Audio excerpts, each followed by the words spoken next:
Viewers আসসালামু আলাইকুম। আমরা তো যেগুলা গাড়িতে চালানি শিখি এগুলা আসলে দেখানি হয় না, তো এগুলা চালানি হয় না। তো আপনারা গিয়া যেগুলা গাড়ি চালাইবা, লাইক ধরো কেউ গাড়িটা অতা গাড়ি গিয়ে আপনারা চালাইবা। তো এই গাড়িটা প্রথমে স্টার্ট দেওয়া থেকে শুরু করি, আমি কোন জিনিসটা সবচেয়ে বেশি অ্যাপ্লাই করলে বালা গাড়ি মেনটেন হইব ওটা দেখাই আয়োকা গাড়ি। তো ভিউয়ার্স ওখানে গাড়িতে উঠলাম, উঠার পরে জাস্ট আমি ইঞ্জিন সুইচটা দিলাম। তো ইঞ্জিন সুইচ দেওয়ার পরে একটু সময় ওয়েট করা দরকার, লাইক দরকার 5-7 সেকেন্ড একটু ওয়েট করা। তো ওই কিতা বা বালা বালা গাড়ি চালাইবো, মিটার গুলা অটোমেটিক উপরে উঠবো, আবার নিচে নামবো, উঠিয়া আবার নিচে নামবো, ওগুলা সবগুলা মিটার ওঠার পরে আপনি স্টার্ট দিলা। স্টার্ট দেওয়ার লাগে যদি তেলের গাড়ি হয় অ্যাক্সিলারেটর লাগতো না, যদি গ্যাসের গাড়ি হয় তাহলে সামান্য একটু অ্যাক্সিলারেটর লাগবে। তারপরেও স্টার্টের সাথে সাথে অ্যাক্সিলারেটর না দেওয়া, ধরো আমার পাওয়ার সরাইল দূরে, আমি জাস্ট চাবি ঘুরাইলাম, এই স্টার্ট হইলো। এখন যে স্টার্ট হয়েছে গাড়ি তেলে স্টার্ট হয়েছে এবং কি তেলে আছে, ও তেলে কিছু সময় চলতো, লাইক ধরো আপনার 4-5 সেকেন্ড 7 সেকেন্ড ওলা উপরে চলতো। আর ও যে মিটারটা দেখা, এই যে মিটারটা একের উপরে আছে, আমরা স্টার্ট দিয়ে যদি অ্যাক্সিলারেটর না ধরি, এটা হয় টুইনিং আরপিএম এর যে মিটারটা আছে, এটা যে সময় গাড়ি পুরাপুরি রেডি হয়ে যাব তখন যে মিটারটা অটোমেটিক নিচে নামবো।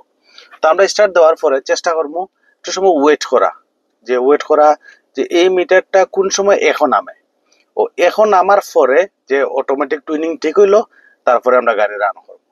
তো আমরা করি কি, তা আসলে সময় থাকে কম, সবরও খুবই ব্যস্ত থাকিয়া খালি কোন রকম স্টার্ট দিয়ে গাড়ি চালাই, এই কারণে গাড়ির স্থায়িত্ব টেকসই হয় না।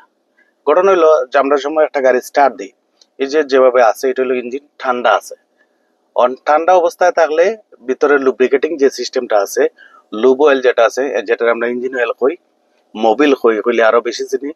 তো এই মোবিল গুলা ইঞ্জিনের ভিতরে ঠান্ডা থাকে, পানিটাও ঠান্ডা থাকে। আর মোবিল যখন ঠান্ডা থাকে তখন কিন্তু ইঞ্জিনের সব জায়গাটা এলে স্মুথলি চলে না, ও কারণে আরপিএম এর মিটারটা বাড়াইল থাকে। তো আমরা যে সময় স্টার্ট দেই, স্টার্ট দেওয়ার পরে ইঞ্জিনটা যখন গরম হয়, তার একটা গরম হয়, টেম্পারেচার ঠিক হওয়ার লগে লগে এই লুব অয়েলটারে পাতলা করে, একদম পাতলা করে। আর এই পাতলা করার কারণে ইঞ্জিনের সিস্টেমটা একবারে স্মুথ হয়ে যায় আরপিএম মিটারটা এখন নামে। তো আমরা আরেকবার দেখুন আরপিএম মিটারটা, এই দেখুন আরপিএম মিটারটা আগে 1200-র উপরে আছে, এখন 1000-এর একটু কাছাকাছি আছে। আমরা যদি আরেকটু সময় ওয়েট করি তাহলে কিন্তু ইঞ্জিন আরেকটু গরম হইব এবং কি আরপিএম মিটারটা নামিয়ে 1000 হইব। তো আমরা যে সময় গাড়ি চালাইবো টোটাল আমরা যখন গাড়ি চালাইবো সব সময় ওটা ওয়েট করবো একটু সময়। যে সময় আমরা সকালে গাড়ি স্টার্ট দেবো, স্টার্ট দেওয়ার সময় কিন্তু সবকিছুর উপরে ডিপেন্ড করব যে আপনার গাড়িটা কতদিন টিকবো, কতদিন পরে মেনটেনিং খরচ লাগতে পারে না পারে। তো গাড়ি স্টার্ট দেওয়ার পরে আমরা বিনা কোনো অ্যাক্সিলেটর নাই, কোনো কিছু নাই, ওই সময় যদি গ্যাসের গাড়ি হয় তাহলে তো তেলে স্টার্ট হইলো, তেলে থাকবো। আর যদি তেলের গাড়ি হয় তাহলে তো তেলে আসেই। তো গ্যাসের গাড়ি হইলো তেলের দ্বারাতে যতক্ষণ পর্যন্ত আরপিএম মিটারটা এক হয়ে না থামছে ততক্ষণ পর্যন্ত আমরা কোনো অ্যাক্সিলেটর দিতাম না, কোনো গিয়ার লাগাইতাম না, মানে তো আমরা তো আর চালাইতাম না গাড়ি। তো আমরা আরেকবার দেখি এটা এখন নামছে কিনা, আর একটু ক্লোজ, এই দেখুন আমি এখন পর্যন্ত কিচ্ছু লাগছে না, এটা প্রায় একের একদম ক্লোজ, একবারে একের মধ্যে আইছে। যেহেতু এই গাড়িটা আমার হইলে গিয়া, এই গাড়িটা হইলে গিয়া 1800 সিসি গাড়ি, 1800 সিসি গাড়ি হওয়ার কারণে আরপিএম মিটারটা একটু ওই জায়গার মাঝে একটু সামান্য একটু বাড়ায় রাখছে আর কি আমার গাড়ি। তো এটা যেহেতু আমরা আগে দেখাইছি প্রায় 1300-র মতো আছিল, এটা প্রায় এখন 1100-র চেয়ে একটু কম আছে। ধরো 1000-এর চেয়ে সামান্য একটু বেশি আছে, ওলা আরপিএম মিটারটা সব সময় মান লাগবো। তখন যে সময় একর মধ্যে আইলো তো গাড়ি, এখন তো আমার গাড়ি তেলও আছে। তো এখন যে সময় আইছে তখন যে আমি আস্তে করে ওই এক্সেলটা দিলাম, ওই এক্সেলটা দিলে এখন যে আমার গাড়ি তেল গ্যাসও যাইব। তো গ্যাসও গেলে আমার এটা কমপ্লিট।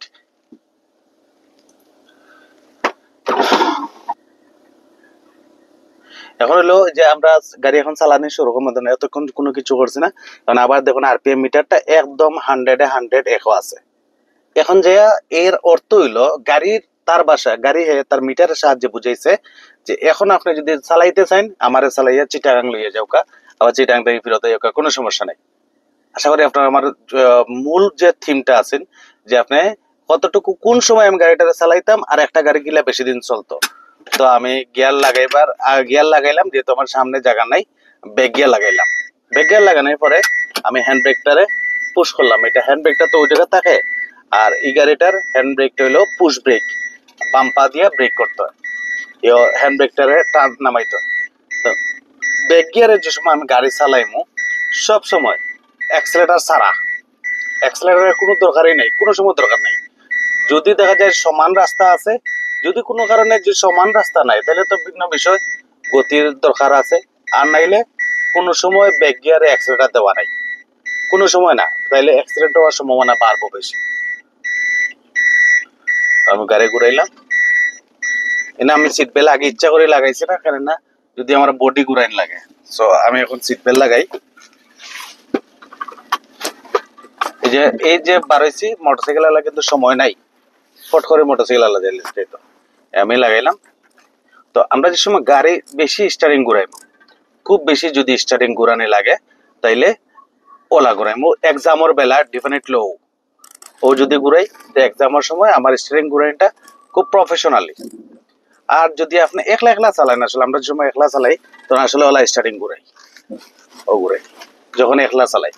আর যখন আমরা এক্সাম দিই, এক্সামের সময় ওই যে সিস্টেম দেখাইছি, ও আছেন গাড়ি, আমি একটু বামে ঘুরাই দিলে ও ঘুরাইমু, এক্সামের টাইমে ফার্স্ট দিব। আর এইভাবে যদি ঘুরাই, আমি যদি এইভাবে ঘুরাই, তো এগুলা ফেল দিব, এগুলা করলে ফেল। আর ওইভাবে যদি আগে যেগুলা দেখাইছি ওলা যদি ঘুরাই, তাহলে ঠিক থাকবো। এখন সামনে গেলাম, যদিও ভিডিও একটু লং হর, তারপরেও বুঝাইবার ক্ষেত্রে আমরা এখন এই বামে যাই, একটা পয়েন্ট আইলাম, এসি সুইচ দিই।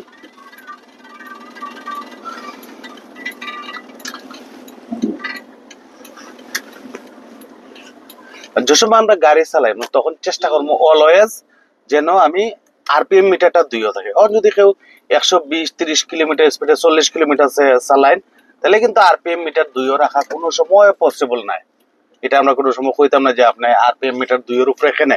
তবে 80-100 কিলোমিটার স্পিডে যদি আমরা চালাই, সবসময় চেষ্টা করবো আরপিএম মিটারটা যেন আমার অলওয়েজ 2 থাকে। আর যখন আমরা পার্কিং করবো, এতটুকু জায়গা চালাইলাম, এখন যদি আমি গাড়িটারে পার্কিং করি, এই যদি পার্কিং করি, পার্কিং করার আগে মিরর দিয়ে দেখবো খুব ভালো করে।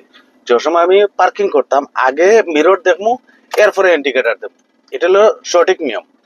হলো আগে মিরর দেখলাম, এরপরে ইন্ডিকেটর দিলাম, দেওয়ার পরে যদি খালি থাকে, তখন যে আমি আস্তে আস্তে যে সাইড করলাম, সাইড করিয়া পুরা একটা গেটের সামনে রাখছি, যেটা আমার রং পার্কিং, কিন্তু প্রতিষ্ঠান বন্ধ, এখানে আমি একদম রাস্তার নিচে রাখার চেষ্টা করা। তো ঠিক আছে, ইনশাআল্লাহ দেখা হইব পরবর্তী ভিডিওত। পালা থাকা, আসসালামু আলাইকুম।